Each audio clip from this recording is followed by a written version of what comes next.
Mosiah chapter 18. Alma preaches in private. He sets forth the covenant of baptism and baptizes at the waters of Mormon. He organizes the Church of Christ and ordains priests. They support themselves and teach the people.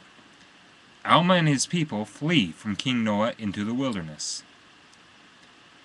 And now it came to pass that Alma, who had fled from the servants of King Noah, repented of his sins and iniquities, and went about privately among the people, and began to teach the words of Abinadi, yea, concerning that which was to come, and also concerning the resurrection of the dead, and the redemption of the people, which was to be brought to pass through the power and sufferings and death of Christ, and his resurrection and ascension into heaven.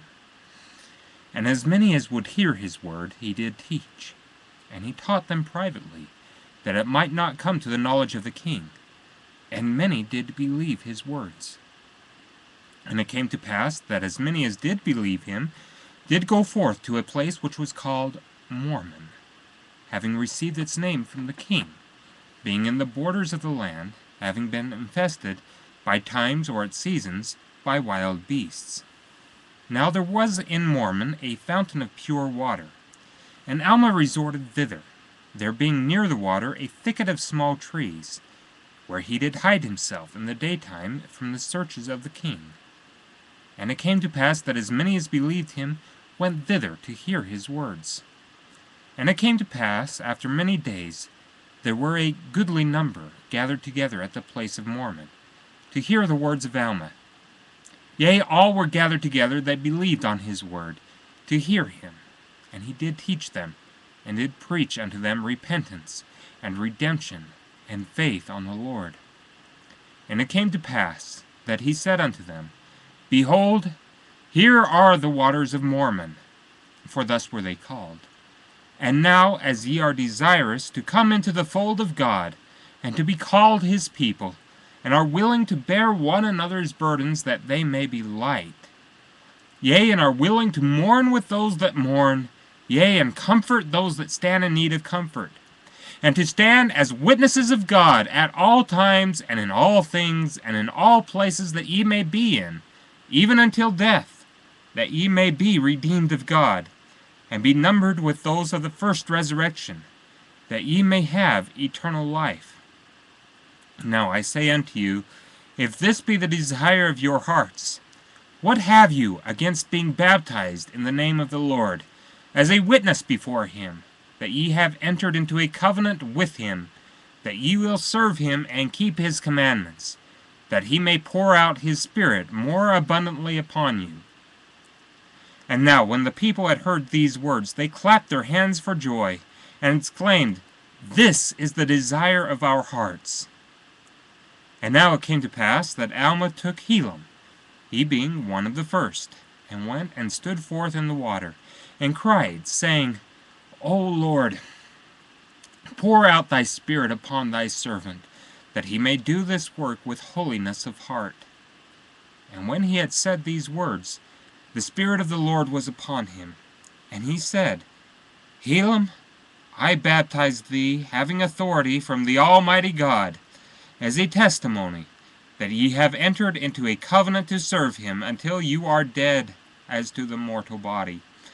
And may the Spirit of the Lord be poured out upon you, and may he grant unto you eternal life through the redemption of Christ, whom he has prepared from the foundation of the world.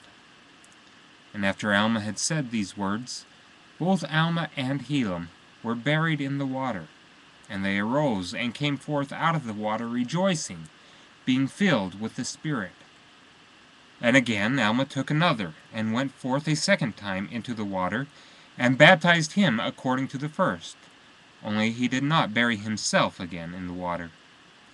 And after this manner he did baptize every one that went forth to the place of Mormon, and they were in number about 204 souls.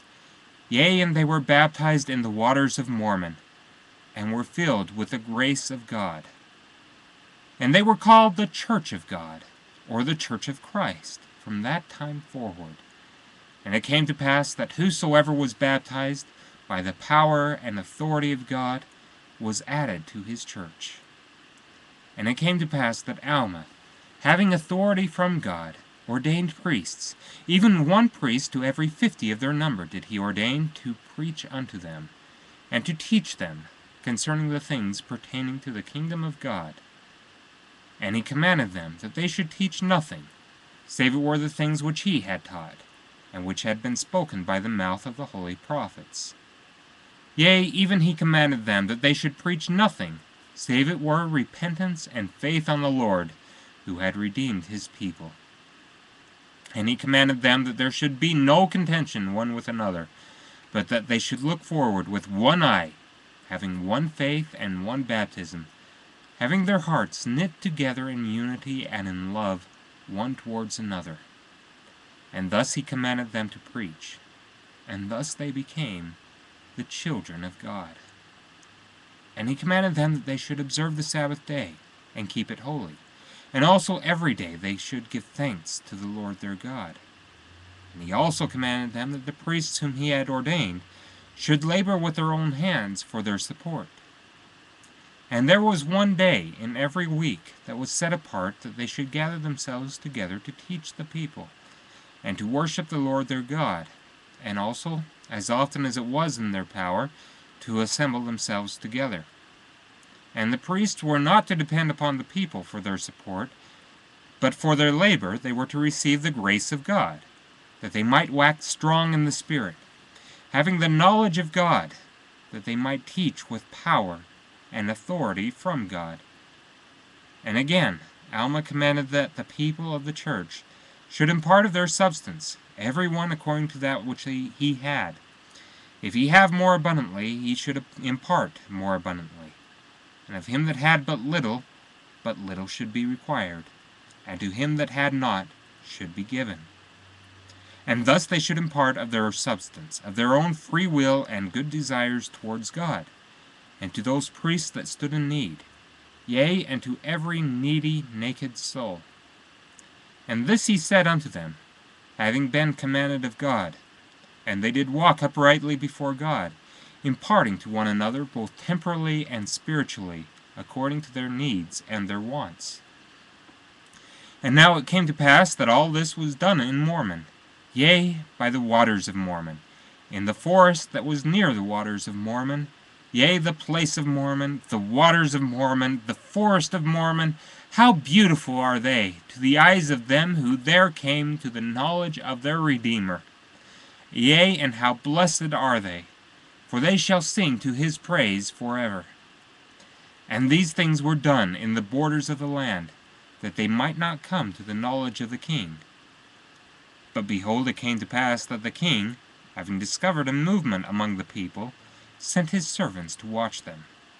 Therefore, on the day that they were assembling themselves together to hear the word of the Lord, they were discovered unto the king. And now the king said that Alma was stirring up the people to rebellion against him. Therefore he sent his army to destroy them. And it came to pass that Alma and the people of the Lord were apprised of the coming of the king's army. Therefore they took their tents and their families, and departed into the wilderness. And they were in number about 450 souls.